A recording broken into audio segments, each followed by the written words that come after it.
अस्सलाम viewers, welcome back to Afshan's kitchen. कैसे हैं आप सब। आज मैं आपके साथ शेयर करूंगी मटन पाई की रेसिपी। तो यहाँ आप देख सकते हैं मैंने एक बकरी के पाए ले लिए हैं और इनको अच्छी तरह से वॉश करके प्रेशर कुकर में ऐड कर रही हूँ। इसके साथ ही मैंने 3 दरमियाने साइज़ की प्याज ली हैं और इनको बिल्कुल बारीक स्लाइसिस में काट लिया है, वो भी मैं प्रेशर कुकर में ऐड कर रही हूँ। इसके साथ मैं 1 टेबलस्पून अदरक और लहसुन का पेस्ट शामिल करूँगी। ड्राई स्पाइसेस में जो चीज़ें इस्तेमाल होंगी उसमें मेरे पास 1 टेबलस्पून रेड पेपर है, हाफ़ टी स्पून मेरे पास हल्दी है, हाफ़ टी स्पून मेरे पास काली मिर्चों का पाउडर है, 1 टेबलस्पून मेरे पास सॉल्ट और 1 टेबलस्पून मेरे पास गरम मसाला है। सारी चीज़ मैं इसमें डाल के तो अच्छी तरह से इनको मिक्सअप करूँगी। और यहाँ पे आप देख सकते हैं 3 मैंने टमाटर लिए हैं और इनको बिल्कुल बारीक चॉप कर लिया है।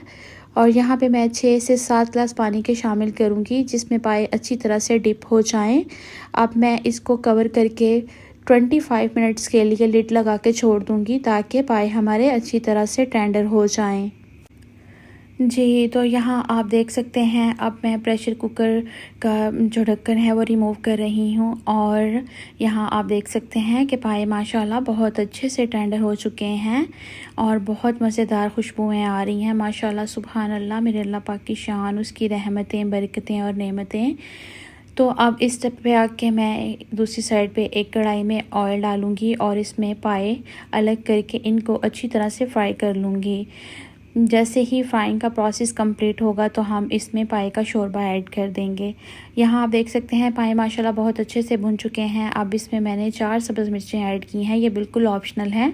अगर आपको पसंद है तो आप इसको ऐड कर सकते हैं, अदरवाइज़ आप इसको स्किप भी कर सकते हैं। यहाँ पे मैंने पाए का शोरबा इसमें ऐड कर दिया है और माशाल्लाह इसको मैं 15 मिनट के लिए कवर करके पका लूँगी ताकि पाए का जो शोरबा है वो स्लाइटली थिक हो जाए।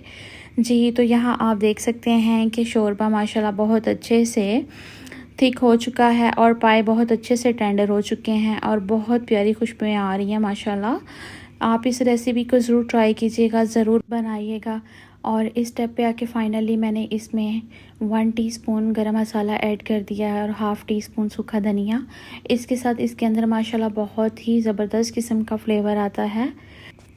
अब मैं इसको सर्विंग बाउल में निकालती हूँ और मैं इसको नान के साथ सर्व कर रही हूँ। आप इसको चाहें तो रोटी, नान, चपाती के साथ सर्व कर सकते हैं। ये बहुत अच्छे और जायकेदार बनते हैं और इस तरीके से तो बहुत ही डिलीशियस बनते हैं। मैंने ये बिल्कुल सिंपल तरीके से बनाए हैं, आप इसको ज़रूर ट्राई कीजिएगा। मिलते हैं आपसे भी इंशाल्लाह एक नई रेसिपी के साथ। अपना बहुत सारा ख्याल रखिएगा, मुझे अपनी दुआओं में याद रखिएगा। अल्लाह हाफिज़, बाय बाय।